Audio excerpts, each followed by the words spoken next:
Thank you for joining us on this episode of Legal Angle with Emmanuel the Law Olawale.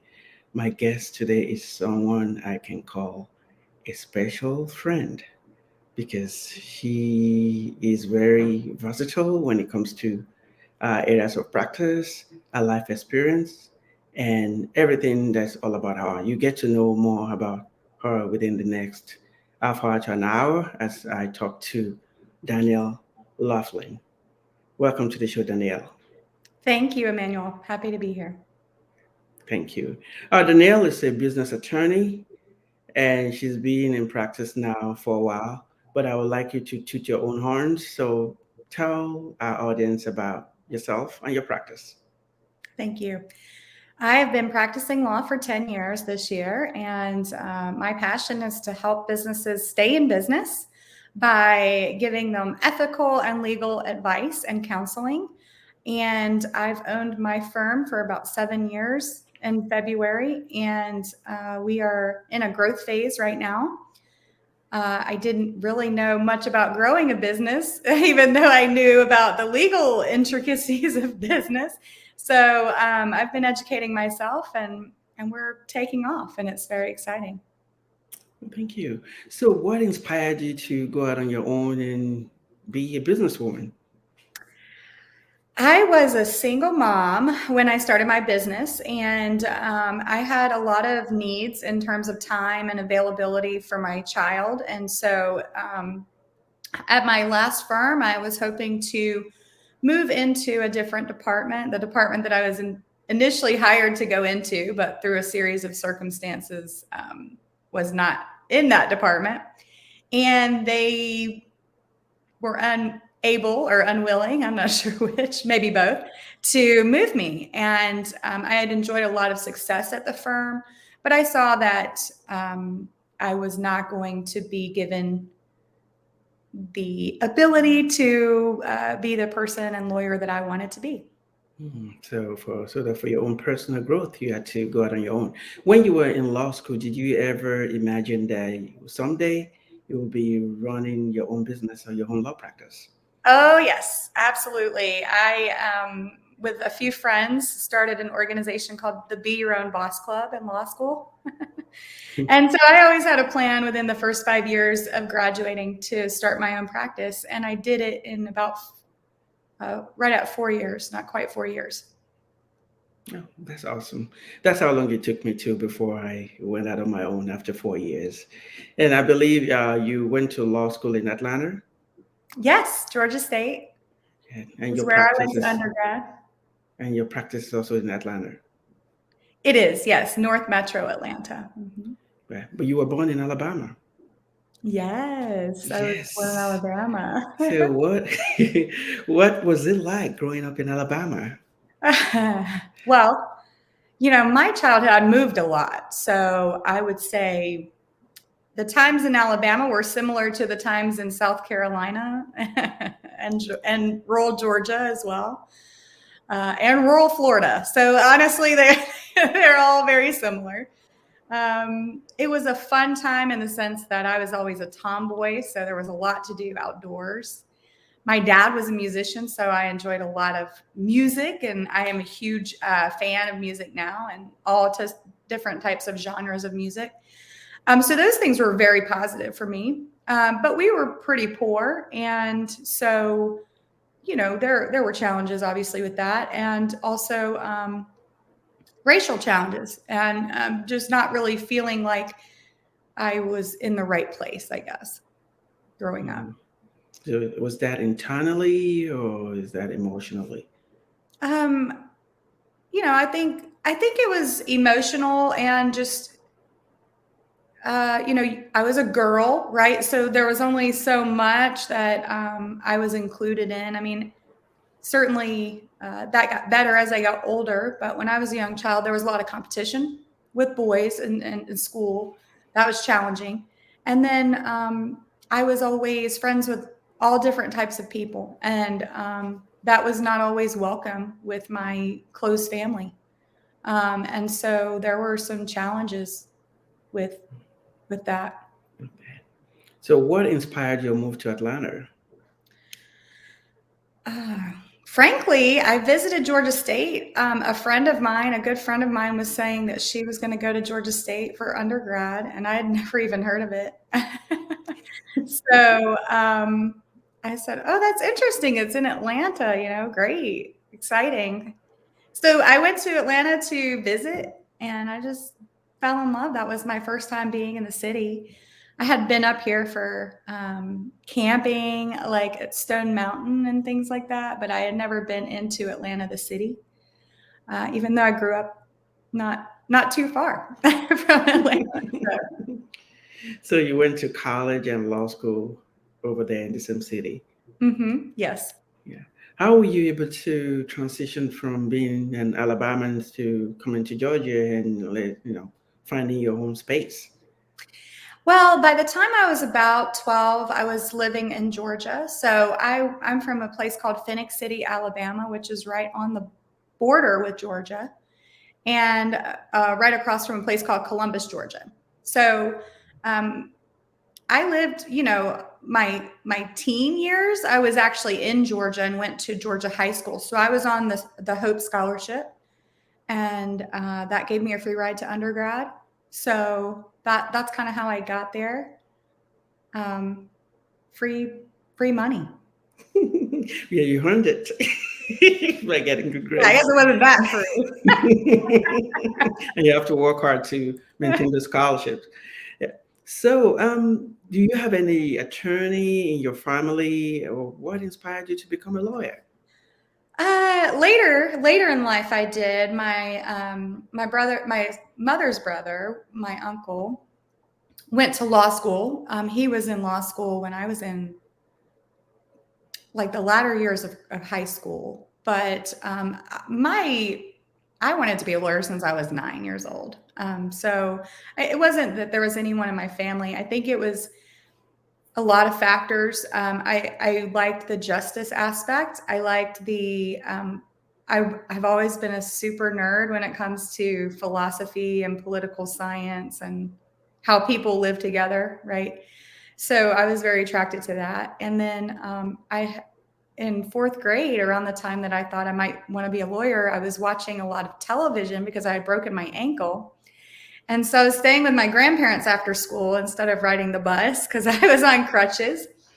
And we watched a lot of Perry Mason and Matlock. I don't know if you know those shows or not, but they're old school. Yeah, so old school crime dramas. And they were doing, criminal defense, which is what I started law school thinking that I would do, was criminal defense and helping people against the government. And that always felt special Uh, to me. I watched a lot of Matlock too growing up. Yeah, okay, great. So, when you decided to start your own practice, why business law?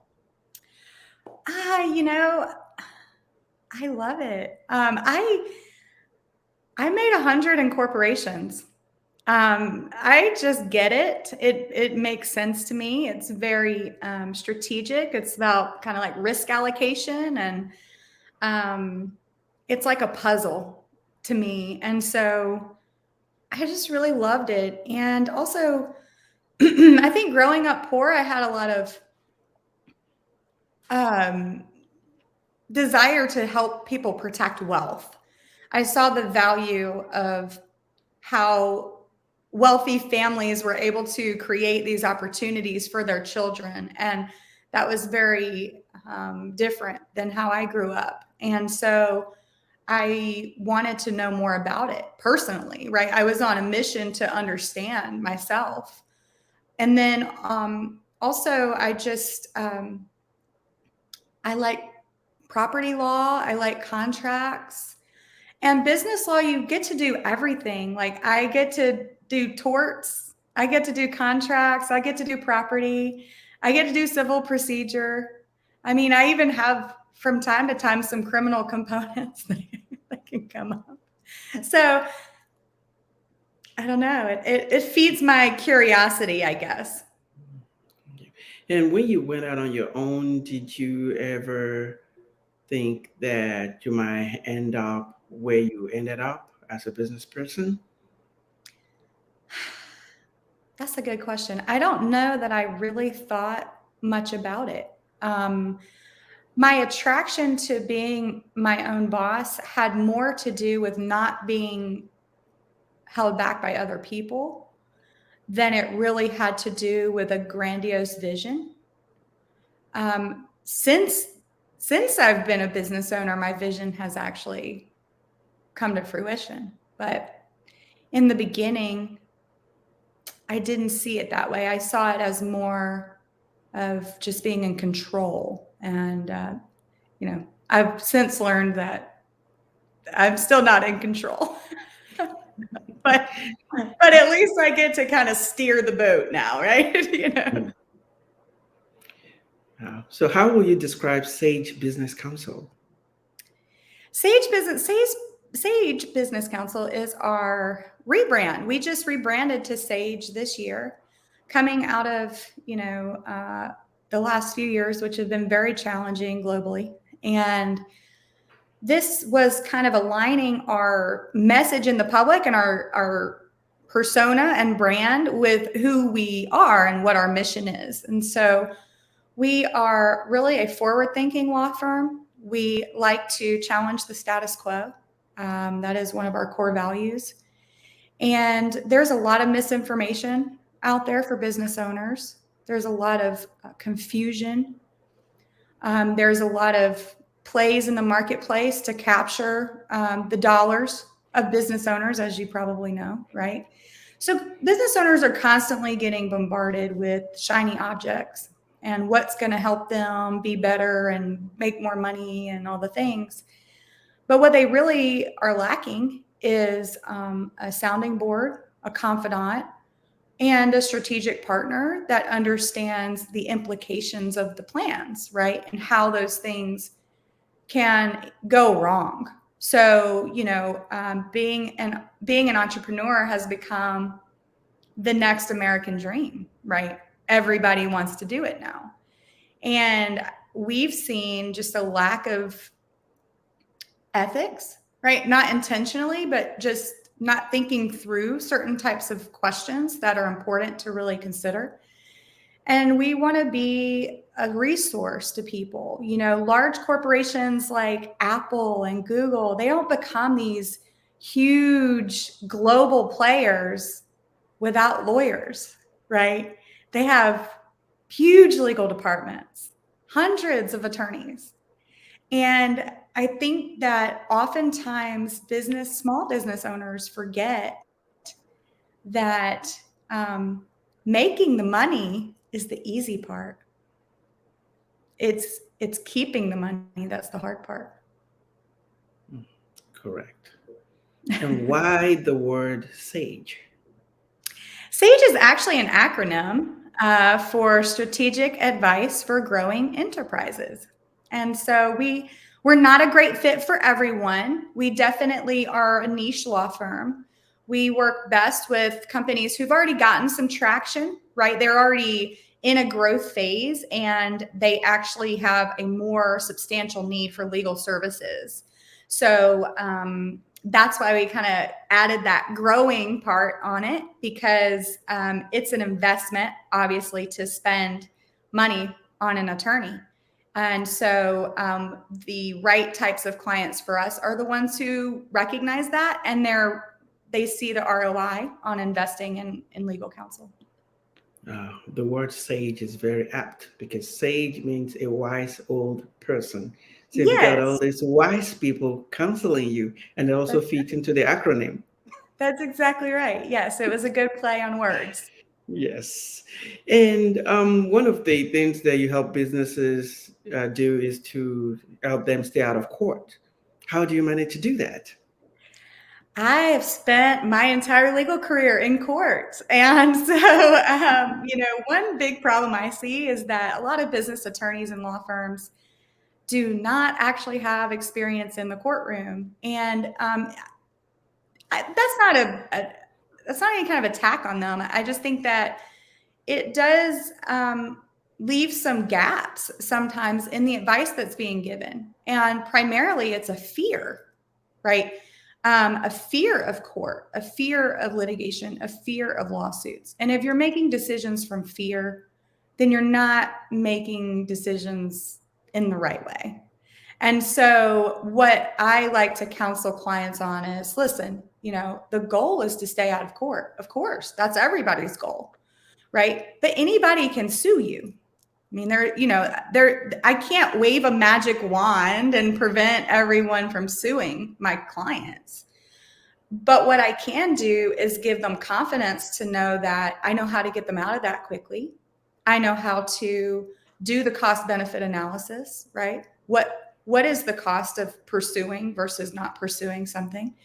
Sometimes businesses do not want to sue other people or other companies, and they need to, depending on the situation, right? So we hope to keep them out of court by giving them sound policies. But what we've found is that many companies come to us when they've already gotten into a situation. They've already been in some kind of a problem. And so what we mostly end up doing is resolving the problem in court and then strongly encouraging them to get some more proactive services. And for the smart ones, I think I would say they do that. And then, of course, some don't, and we end up seeing them again. In the event that they end up in court, do you also assist them with litigation? Yes. So we do litigation work as well. I love the courtroom. I won't lie. I don't necessarily want to be in it, all the time like I used to be, but it's important that good businesses show up in court, because the sad truth is that business is bashed, right? Business gets bashed in the media.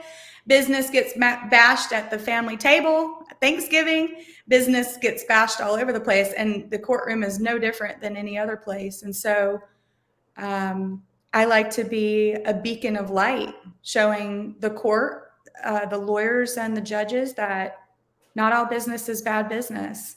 And so I don't think we'll ever let that part of our firm go. Thank you. Do you also assist businesses with employment issues with their employees?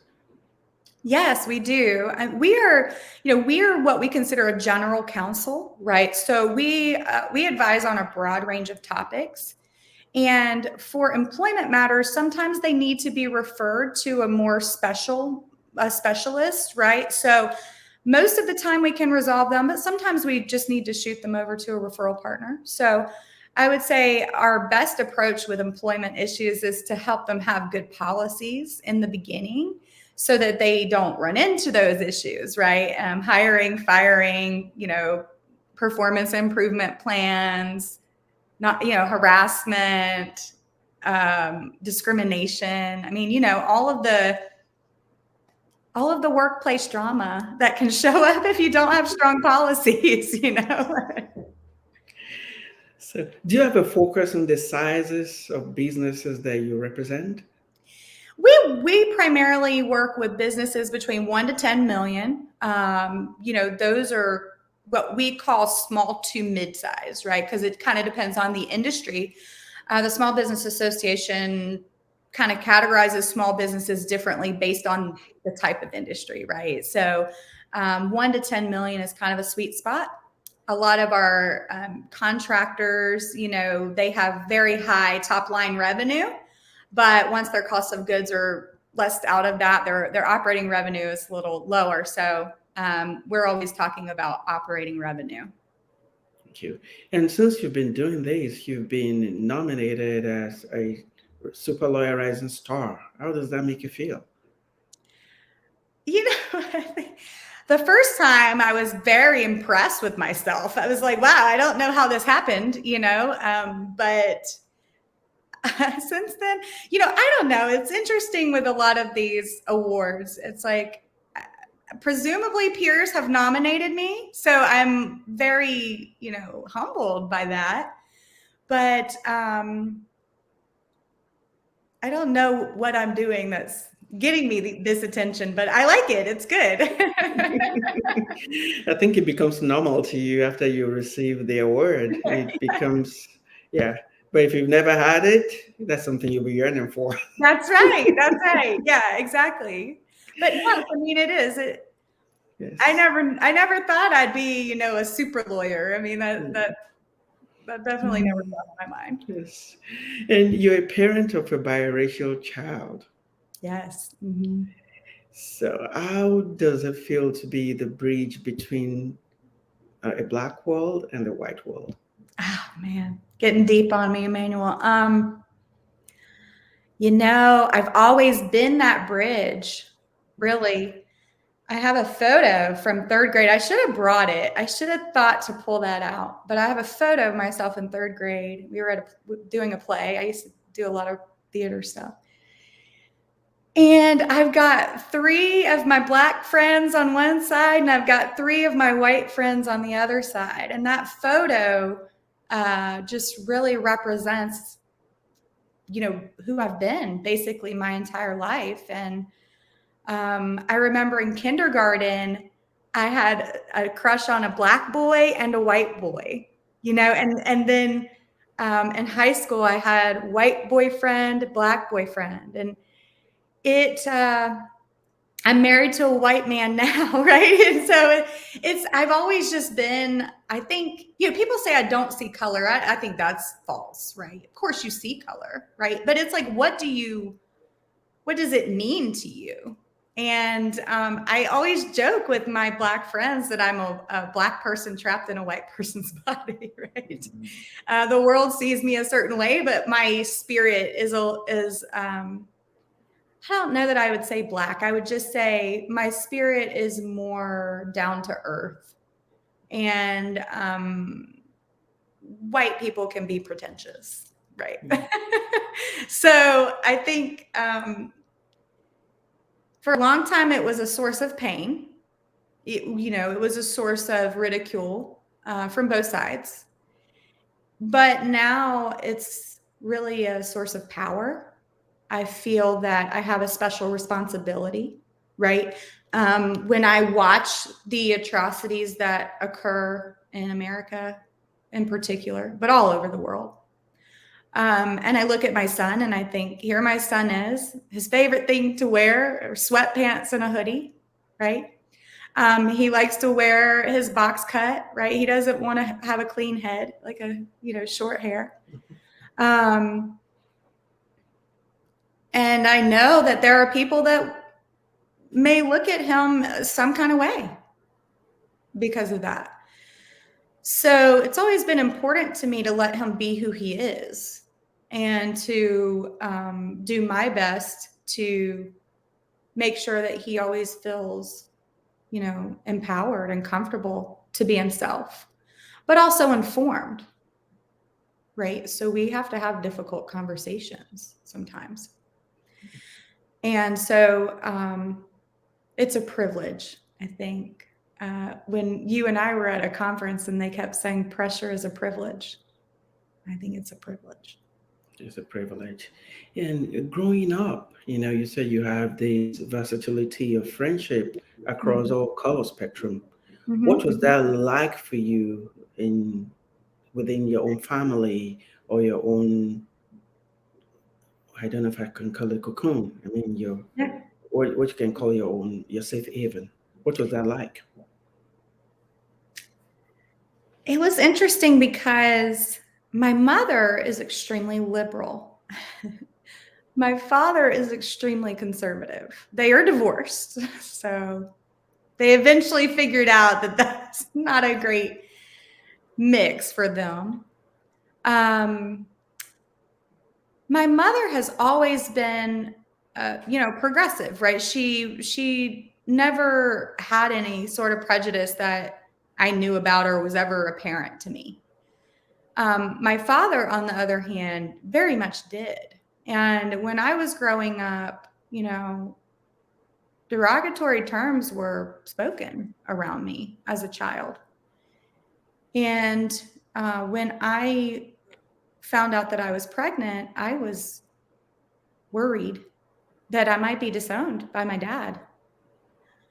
But, I had lived a difficult childhood, and I had already experienced so many things by that point that I just felt that I had no excuse not to mother this baby, right? I was graduating from college. I was living on my own. I was self-sufficient, right? I didn't need my parents for anything, right? So at that point, I felt, well, if that's what's going to happen, that's what's going to happen. And I was going to name my son after my father, who is my adoptive father, actually. But so the name Hudson, that's why it never goes away, because he adopted me. So I feel, it's important to honor that. But I was going to name my son Noah Hudson, was going to be his middle name. And my dad was less than thrilled with, he did not come out and say anything ugly to me, but he just kind of wouldn't talk to me, basically. So I decided against naming my son after him. And it wasn't until my son was probably about 6 or 7 weeks old that my dad finally decided to come meet him. And I believe probably my stepmother was the one to eventually nudge him to do that, because he was the first grandchild of the family. And when my dad held my son for the first time, he cried. Who cried? My dad. My dad cried. And we never looked back after that. Thank you. All right. Thanks for sharing that. How did it make you feel that you were on the verge of losing someone that you love when you're actually giving birth to a new love? It was a price I was willing to pay. I'm glad it eventually worked out, right? I want my son to have a relationship with my dad. And I also wanted my dad to grow, right? I wanted my dad to grow and to see the error of this mindset that he had been given. He never chose it. It was given to him. And I knew that his heart was bigger and better than that. So I wanted to see a happy ending there. So I'm grateful. I'm grateful that it ended up that way. But I was certainly willing to let my dad go. Yeah. Yeah, that was a great sacrifice. And how old is your son now? 14. How will you describe him being this, two in one? How will I describe him what? How would you describe your son? My son? Which is racial identity. He is a very mature kid. He's a brilliant kid. He's extremely intelligent. And we talk frequently. I have a responsibility, right, to ensure that he can identify himself, right? Because it's the irony of the U.S. Census, right? The U.S. government says he's white because I'm white. But no one sees him that way, right? His father is very dark skinned, so he's very dark skinned, and he doesn't even look biracial. I don't think people even really know that he's biracial until I'm like right there with him, because we essentially have the same face. So you can't really deny it. But I think he is a force to be reckoned with, but still living in a world that's not quite ready for him. And I see that changing, which is wonderful, but there's a lot of work to be done. And, fortunately, living in Metro Atlanta, we didn't experience a ton of direct racism, I would say, like I was afraid of. But there were times where, even at church, like it's a mixed church, but the Black children are disciplined just a little bit differently than the white children, right? And I don't think that most white people notice stuff like that because they just don't have to. They don't have to be aware of it. They have the privilege of not having to be aware of it. And so I was aware of it and I could see those differences, right? And so it was always important to me to be a voice of power to him and to step in when I felt that he was experiencing unfair treatment. And I never had a problem doing that. And so he doesn't have a problem doing it for himself now. And I'm very proud of that. I'm very proud of that. That's awesome. Does he ask you questions about race relations? And if so, how do you handle it?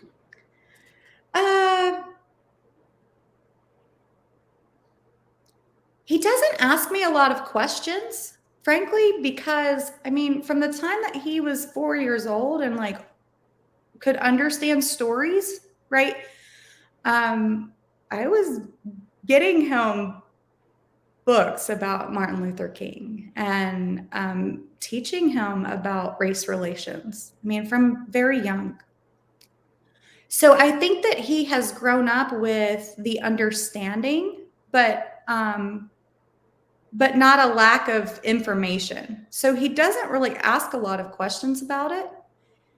And he has a unique perspective because I think like a lot of biracial people, he does not self-identify as a Black person, right? And so he has a unique perspective on certain topics, right? And so it's very interesting to me because he's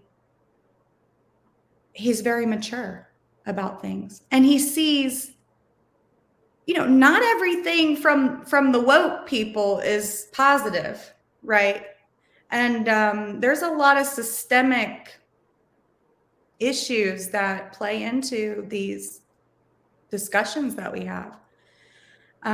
So he definitely, I mean, I'm a very vocal libertarian, right? So he has a lot of views that are a little bit more reluctant, I think, to jump on a bandwagon. He's just very discerning. So I ask him more questions than he asks me. But he's a 14-year-old boy, and I'm probably the last person in the world that he really wants to talk to. I know. At the at the conference, we have this speaker, McCormick, who was describing his childhood. He also happens to be biracial, white mom, Black dad. He described an experience where he was with his mom on the line, and a white woman spat on his mom's face, calling her, you know what, lover. Hearing that story from, you know, McCormick, because you were in the room, how did that make you feel? Because you were like his mom. Oh, yeah. That was very emotional for me. I had a lot of triggers during his presentation. Both the race factor and the poverty factor were very triggering. I loved him. I thought he was just amazing. And I had hoped to be able to have a chance to speak to him, but he was very popular. And so I never got the chance to, but hopefully I will one day. But when I heard that, I got a lot of flashbacks. I got flashbacks to standing in the food stamp line with my mom. Standing in the food stamp line. Well, it wasn't a line when I had food stamps, but I was on food stamps in law school as a single mom. Having that little card, now it's a card, but like everybody knows what the card is. It's not a secret. So I had some flashbacks to that. It wasn't so much using the N word, right? I think, to be really honest with you, sometimes we're a little desensitized to that word, I think. Um, Not that we should be, but it seems to be the one that gets the most attention. What was more damaging and triggering to me were things like Oreo, zebra, you know. I remember in Atlanta, we're in Atlanta, downtown Atlanta, with my ex. We're walking down the street and a car drives by and they're like, "Save the last dance," because there was a biracial couple in that movie, right? And so to me, the obviously pejorative words are that's problematic, but those people are very ignorant to me. So that's not quite as damaging. I think what's more damaging is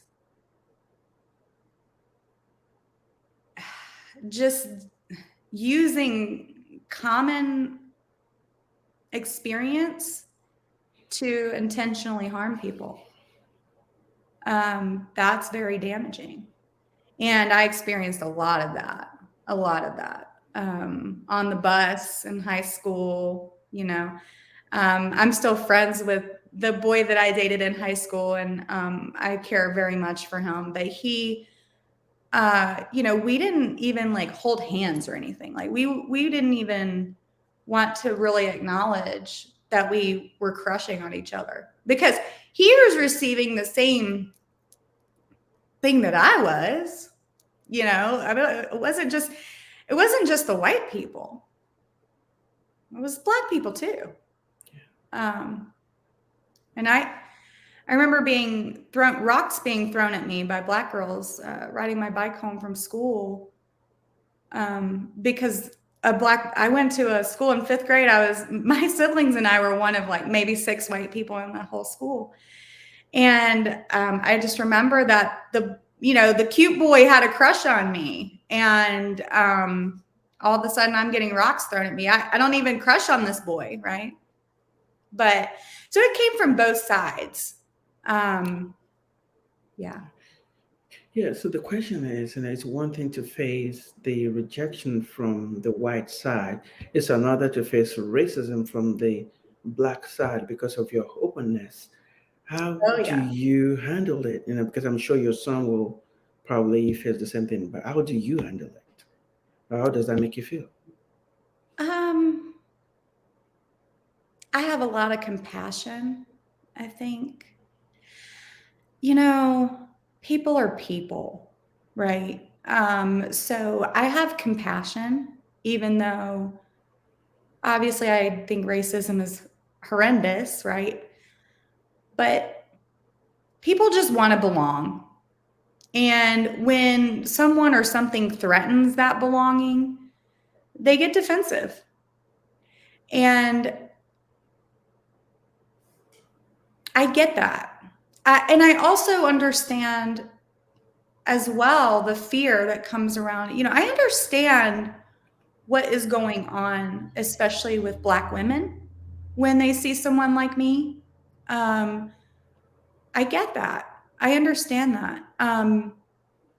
There is a threat, because if you have always been marginalized, right? And there's always been a systemic approach to holding you back and holding you down. And obviously, the way we treat Black men in American society, right, is challenging.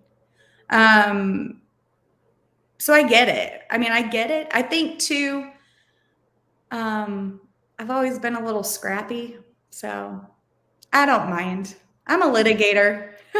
you you know, can you can get into the trenches. I can get into the trenches, and I don't. Yeah. So, but I mean, I guess if you would have asked me that 20 years ago, right, I would have had a different approach or a different feeling about it.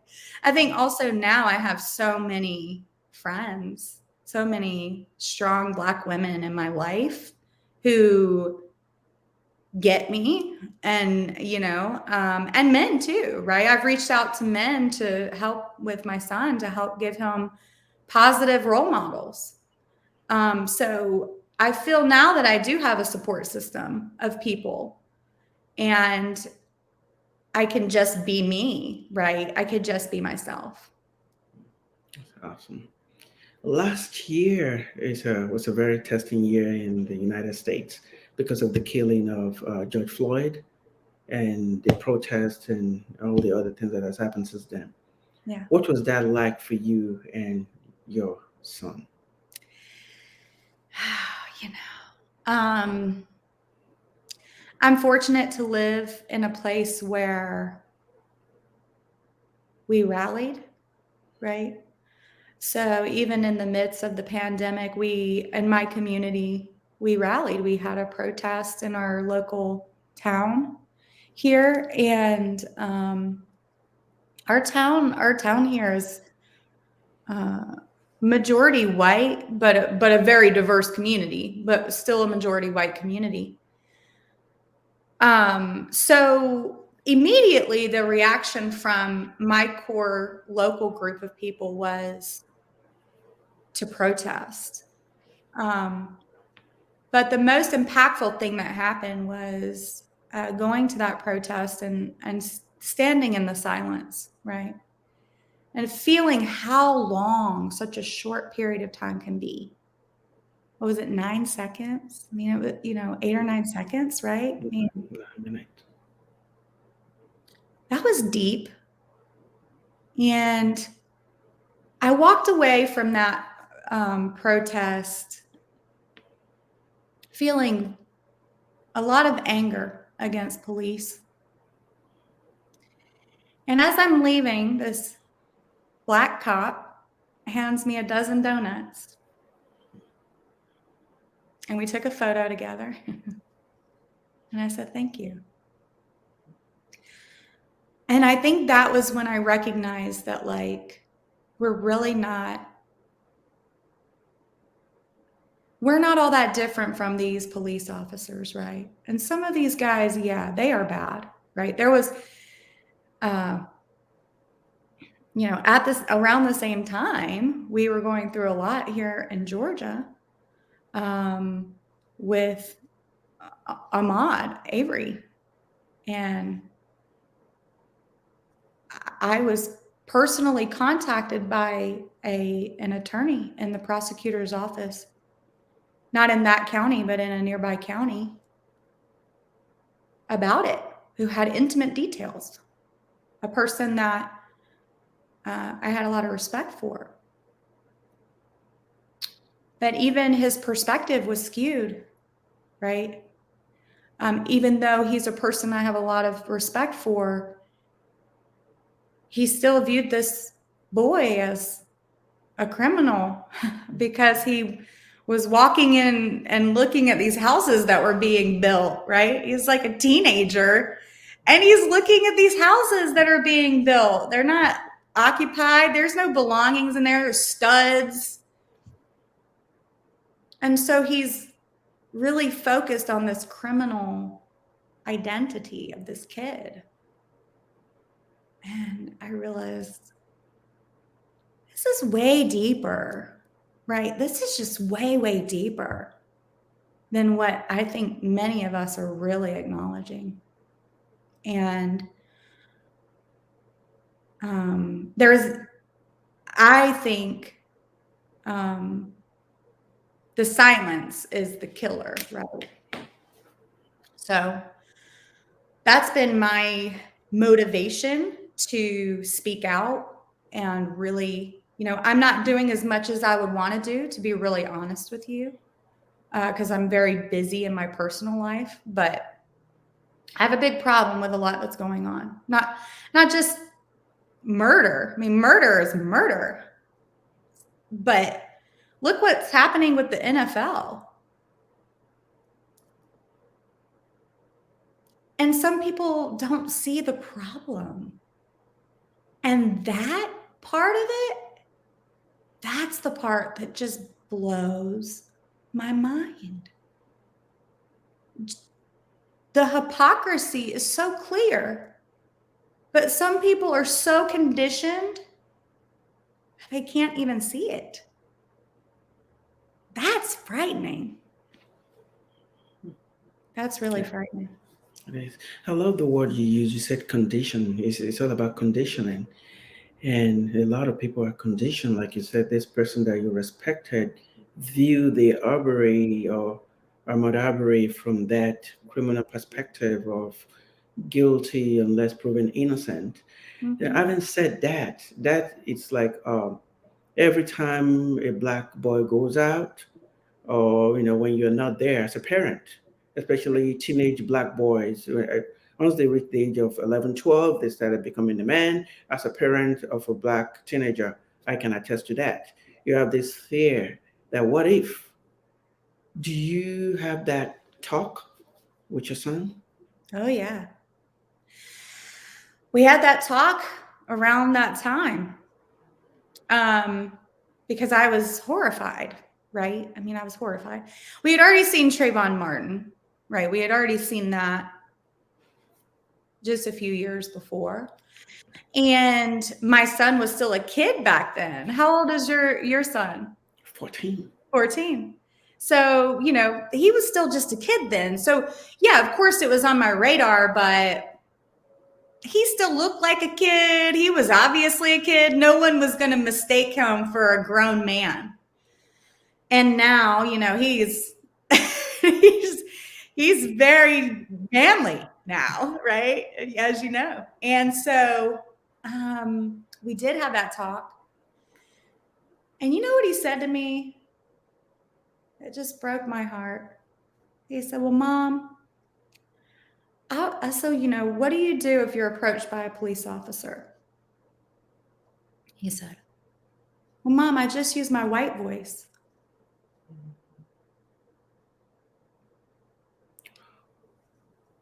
And That's deep. it was really deep. It was really deep because I did not have the heart to say to him, "They just don't care what kind of voice you have, son." That's the truth. I don't think he realizes. I don't think he realizes how our generation and the generation before us and before us. I mean, our generation is a little better, right? For sure. But still challenged. But like the generations ahead of us, they're still, I mean, you know, he's young and he just sees the world full of opportunity. He doesn't know and understand that some people will never view him as anything other than a threat. So I don't know. I think, That's scary as a parent. yeah, I, I say you got to stay prayed up, right? You gotta pray. I pray, I mean, and so I guess, at some point you let go and you let God and you just try to give them the best advice that you can and try to keep the communication open. He's always like, Mom, I'm like, son, I just want to make sure that you always know that you can talk to me. And he's got a little girlfriend. I guess we'll call it that. But she's a cute girl and a smart girl. She brags about how she's making a better grade in math than him, and they're both in advanced math. They're smart kids. So I say, yeah, girl, that's right. You gotta beat the boys, And so I like her. She's a white girl, and I won't lie, I was very nervous to meet her parents. But thankfully, they're very accepting of him. So, but you never know. You never know where your kids are, what they're going to get into or who they're going to be around or how people may speak around them. So you have that anxiety for him when he's not in your orbit. Oh, yeah. It's hard not to, right? Yes, it is. It's hard not to with any child. Exactly. Yeah. I've got a little blue-eyed 2-year-old too. And I have anxiety for him in different ways, right? Because I think now is, demonizing the white man, right? And so there's always going to be a challenge, right? Our daughters, same idea. They're always going to be girls, right? And so I think that at some point we just got to empower them and show them love, unconditional love at home, and hopefully that helps them make good choices to be in the right places. Exactly. And not be at the wrong place at the wrong time. That's right. Yes. You call yourself a cultural nomad. Yeah. Can you explain that? Oh man. Yeah, I think, well, I'll say there really is a nomadic part of me because like I mentioned, my dad adopted me, who I call dad. But my biological dad left my mother and I when I was an infant. So I have like a whole half of my biology, right? My like genetic history that I don't know. I mean, I could know if I wanted to know, I guess, but I don't know it. And then on my dad's side, my adopted dad, but my dad, his mother is, nobody really knows exactly where Granny came from. I mean, we know that she came from Nova Scotia, and she somehow ended up in Phoenix City, Alabama, which probably don't know this, but that was the first Sin City before Vegas. And back in the Prohibition era. So Columbus, Georgia, where I went to high school, is near Fort Benning, which is the largest Army base in America. And so the soldiers would go on over, cross the bridge because Georgia was a blue state. Alabama, I guess Phoenix City had some different rules. I don't know all the intricacies of the history, but basically that was a place where you could gamble and booze and do all the things. And so somehow my granny ends up here in Sin City, and nobody really knows how.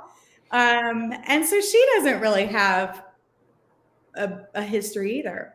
And so there's that practical reality of my genetic history that is mysterious, I guess, but also just I feel at home everywhere I go, everywhere I travel. I feel at home, and I just love people, and I love experiencing different places. My husband tells me, he says, every time we take a trip, you say you want to move. You say you want to move there. I'm like, I do. So, yeah. Wow. And what advice will you have for that young mother who is in the situation you were 14 years ago, not sure what to do, either pregnant with a biracial child or who is raising one? I would say uh, find your strength in yourself and a higher power if you believe in that. Um, don't rely on people. People are fickle.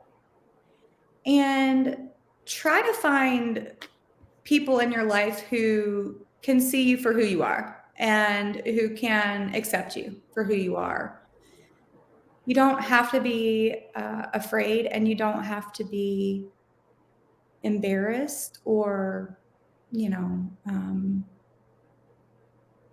you're bringing life into the world. And I think there's no greater honor. Thank you. And having, this is your life experience. You can run away from it. This is you. What are Mhm. those lessons that you've learned in the last 14 years as a mom, a unique mom, not just another mom, as a white mom raising a black child who actually looks black? What lessons have you learned? I've learned, well, first of all, I've actually learned that you can trust people. And um, I had a lot of fear. I had a lot of fear. And I thought when we moved from Atlanta, we moved from the city of Atlanta, living in town, which was obviously very multicultural, to moving out into a northern suburb where I thought I was going back in time to my roots. I'm like, oh my gosh, like why am I doing this? But it had the best schools. So, I didn't have money for private school. So I had to go where the schools were, right, to give him the best opportunity. And so when I moved out to this county, I was very afraid. I was very afraid. And guess what? Now we're a minority majority county. We're turning the state purple, which, has its own challenges. But you can trust people. You just have to find the right people. Thank you. And if you're either watching this or listening to this as a podcast, to contact Danielle, our number is 678-825-4525. You can also go to sagebusinesscounsel.com. Thank you, Danielle, for coming on to Legal Angle and for sharing your story. Thank you, Emmanuel. It's been a pleasure. And for those of you watching and listening to us, thank you for joining us on this wonderful journey. Until next time, stay blessed.